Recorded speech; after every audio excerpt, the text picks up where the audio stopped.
All right, Heather and Brent, I'm here with Adam, and he's Video? gonna give us. Yep, you are. He's gonna give us a quick high-level summary, so y'all can hear what happened out of his mouth. All right, Good. that's all you. All right. So overall, honestly, really happy with how the home was built. Didn't really have too many major issues to report. So everything I'm going to spat off is all going to be on the report. There's going to be tons of pictures, which you'll get later on today. So just kind of working from the top down. Looked at your roof real well. Obviously, the shingles are in good condition. Didn't have anything to report up there. Everything looked awesome.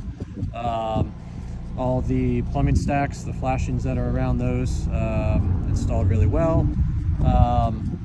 Main issues that I had on the exterior of the house involve, so if you want to like turn the camera around, involve the white house wrap that's around the home. So there's a few spots where the house wrap is kind of torn, so what they're really going to do is just kind of tape that up with some tape flashing. There's one spot on the left side of the house where it's kind of missing a little section of the house wrap, so they need to add that on there before they put the siding on.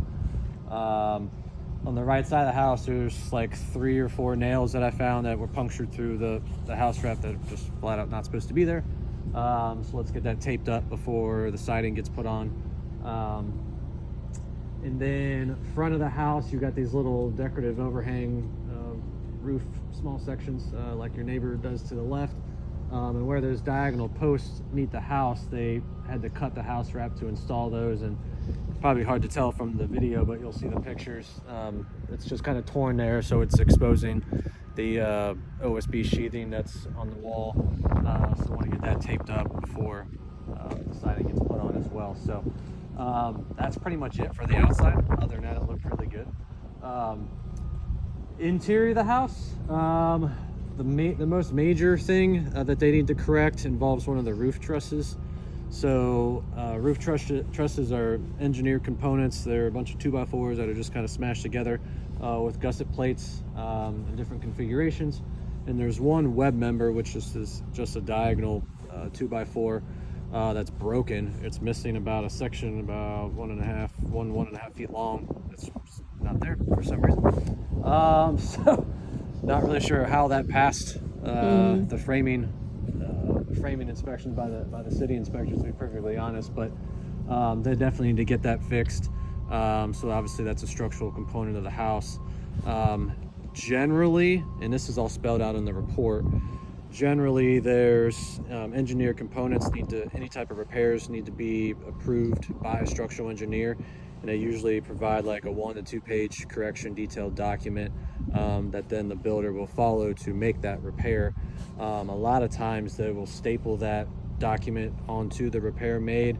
If they don't, all I recommend you do is, which is again in the report, is just getting a copy of that document, just throw in your house papers just for your records. That way, if you ever go to sell the house in the future and the next inspector comes and they see all this repair was made, they may ask you for that document, just to educate the future buyer, future homeowner. So that's the most major thing going on in there.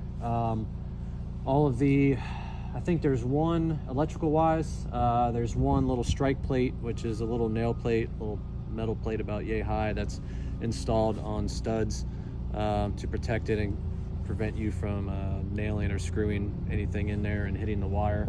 Other than that, honestly, all the electrical looked really good.